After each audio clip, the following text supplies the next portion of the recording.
What if everything was connected? Your story, my story, and everyone's story. Love, hate, night, day, and it was all on repeat. What if you recognized the patterns? What if your existence was small and big at the same time? What if you understood life before death? Those questions might be deep, but I think it's important to talk about. Let's connect the dots.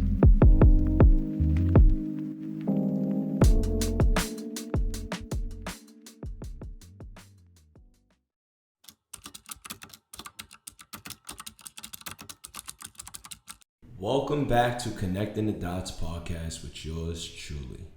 All right, guys, so I'm excited. I have my first guest on the show, very first guest of many that will be coming soon, Huzefa Kapadia, who is a very interesting individual that I met through my class teaching. Most of you may know that I teach boxing classes, strength and conditioning classes, fitness classes. Obviously I'm a personal trainer, coach, and I have the pleasure sometimes of meeting some very phenomenal people in different industries and different careers. And I have the opportunity to hear their stories and really kind of see their process and how things came about for them. I'm very grateful to meet Huzefa, and I thank him for joining the show and sharing his story with everyone to hear, to him connect his dots. Now, Huzefa is a very interesting guy in terms of his story, which, I'm not going to spoil it. You guys can watch it in the episode, but he has a very successful tutoring business that focuses on math and teaches kids within the Los Angeles area, but not just kids, but people of all ages. And he has a very successful YouTube channel that has over 100,000 subscribers, in which he impacts kids and people all over the world through the power of teaching math. His company also has an array of tutors to make sure that students are properly paired with the right person so they can maximize their education. Now, this episode is about passion. This episode is about finding your passion, but not just finding your passion, but some of us maybe need to rediscover our passion. Some of us already had a passion maybe when we were a kid, or maybe we got exposed to something and we like, man, I really like that. And for me, it's these connecting the dots idea of how do we connect our passion into everything that we do, that we can ultimately all get more out of life.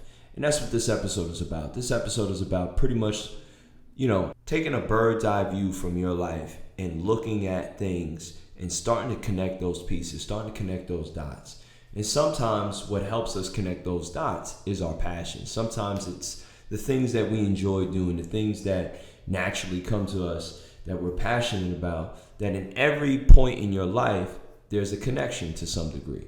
And this episode is all about pretty much connecting your dots, not only into a career path, but something that you're truly passionate about that can actually contribute some value into the world to help others, which ultimately is the connecting the dot theory, which we're all connected to some degree, whether it be for better or for worse, depending on how we go about it. So I hope you guys enjoy the episode and go connect your dots. Peace. Okay, so tell the audience, when I looked you up and I saw that you went from being a software programmer to patent lawyer, to now math tutor and really running your own math tutoring company. How did you go from those dots? How did those dots connect for you? All right, so it's a little bit of a long answer, so I'll try and streamline it as much as I can. But so let's go back to college. So in college, my original major was going to be math and econ. I always loved math.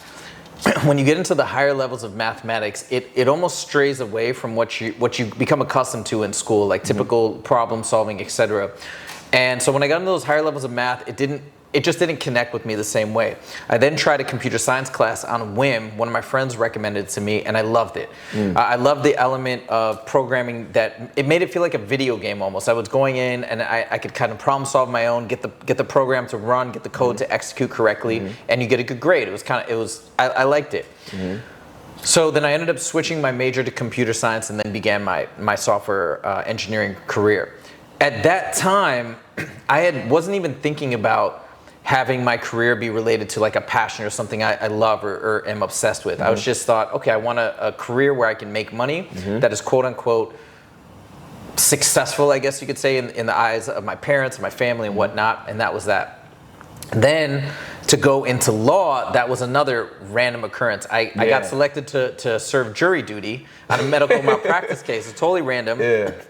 And most people don't want to go to jury duty. I loved it. I thought it was so interesting. My mom's a doctor. My sister is now a doctor. At the time, she was in medical school. So I was very interested in the case, and I paid a lot of attention. And it was just so clear to me by the end of the case that the doctor was in the right. And the patient who was claiming medical malpractice, I think they were being misled by their attorney is what it seemed like. And what stood out to me about that case is I was like, the attorney that represented the doctor did such a phenomenal job that he made the case so easy for us. I'm like, wow, a good lawyer can really affect a positive outcome. That made me interested in law. That's when I started taking the LSAT and applying to law school. So I thought, all right, this is just something to consider in a few years. Then I learned about patent law. Now again, none of this really has to do with... that's a very random... It's all super random. And I still wasn't thinking, hey, I'm going to do this career because I'm going to fall in love with it. I was like, I'm going to do this career because it makes sense with my background. Patent law, you combine law and technology, and it was like a highly lucrative field. It was especially booming at that time back in like 2000, whatever it was, 5 or 6 when I was applying to law school. So that's how that began. Now let's fast forward to I graduated, loved law school, amazing, some of the best times of my life. And then I start working in patent law in DC. Now we're at a point where I'm in the mix of this career. I'm making the best money I've ever made in my life. So that was great. But I started to think once I was a year in or 2 years in, once kind of the new shine wore off a little bit, that my day-to-day wasn't really utilizing my core strengths. For example, like I love being around people. I love communicating. I love being creative. And when you're an attorney, especially at a big firm, you're a cog in a wheel. You're basically doing what people tell you to do, whether it's document review, whether it is to take a deposition, whatever it might be. It was interesting, but I knew I wasn't obsessed with it. And I started thinking, I was like, I'm a pretty passionate person. Normally I get really into things. So that's when I started thinking maybe this wasn't the right fit. Maybe I didn't think it through correctly. Now we get to how I transitioned from law to this career now. It was a combination of wanting to be an entrepreneur as well as blending it with something that I was just innately passionate about, regardless of money. And I worked with a coach on this to kind of boil it down to 2 things. So the 2 things I boiled it down to. A business coach. Yeah, a business coach.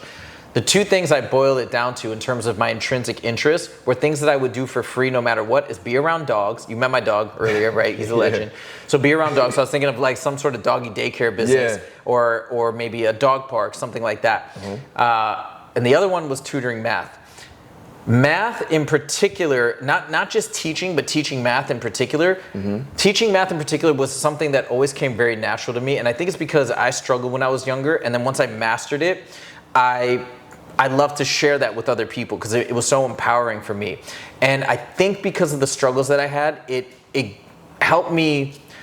It wasn't like I was just good at math and I could just show people how to do stuff. I was able to communicate the mathematics very effectively because I think it took me a little bit of extra effort to get it myself, and I wanted to get it really well. And then so I had all these different avenues to explain it to make sure it connected with people.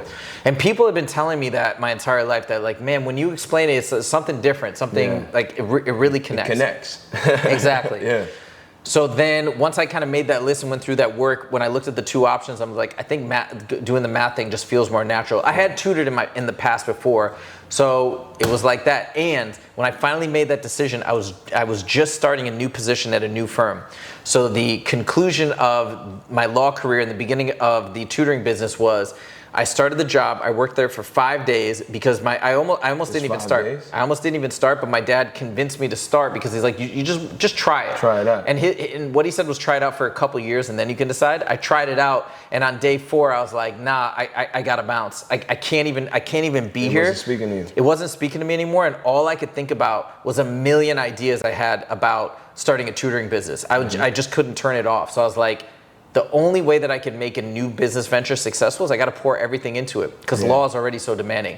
And that was it. What year was this? This was in 2013. So 2013? Yep. So I went in, I told the firm. They were obviously upset, understandably so, because I had just started and they probably spent money getting everything set up and whatnot. And I felt really bad about it. I just knew I had to do it. Yeah. So when you wanted to start the tutoring business, was it specifically like a general tutoring business for all kinds of kids, or was it specifically for like high school kids? Like what, like, because The kids that you teach now, I'm assuming Yep. based off what I saw on YouTube, you're prepping a lot of kids now for SATs. Sure. And that's more of the angle that the YouTube channel has gone in because, and only because that's where I got a lot of traction at the beginning. My SAT videos and ACT videos in particular did well, so I kind of ran with it. Got you. So the YouTube channel is very geared towards test prep. However, the majority of my clients, I'm working with them on just general math curriculum in high school, whether it's geometry, algebra 2, calculus, etc. At the beginning, I really didn't know.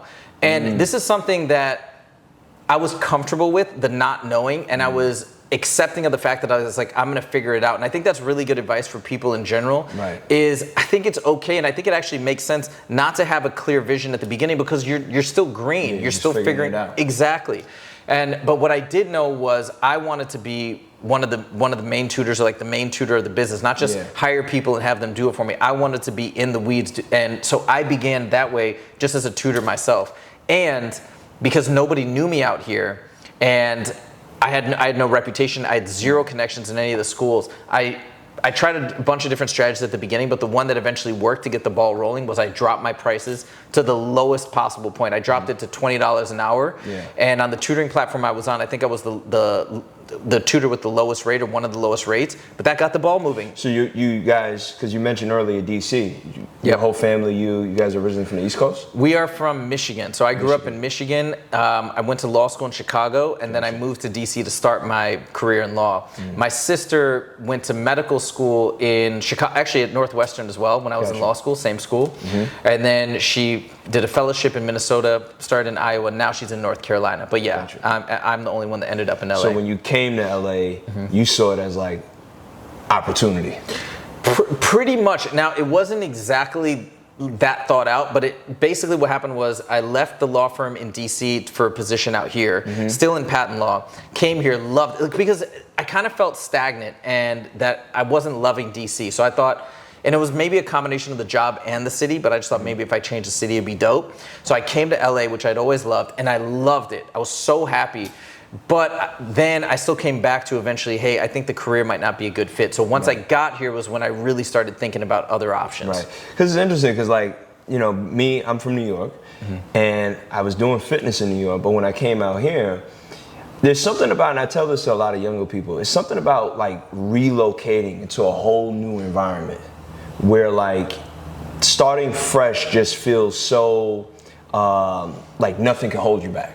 Right? Because usually when you're in an environment where everything you're so used to, you know, the people you're around, people that you may even enjoy and love, but they're kind of like distractions to some degree. So when you start, you have a passion, and then you also have the space to practice that passion, it just kind of connects. And by the way, I do want to say, I think a change in location, I do agree that helps with the mindset, but LA especially, this is a very special city. I think that just the fact that you have so many people coming here to pursue a dream, whether it's in acting or music or not even in the arts, I really think that actually fed into my motivation to try something new. I think so highly of this city. I totally agree with you, because doing podcasts now. Yeah.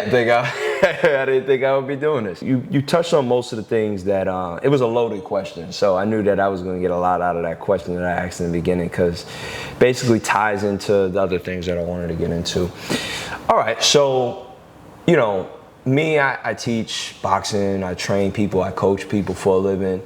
I get enjoyment out of like working with people. It sounds like you get enjoyment out of working with people.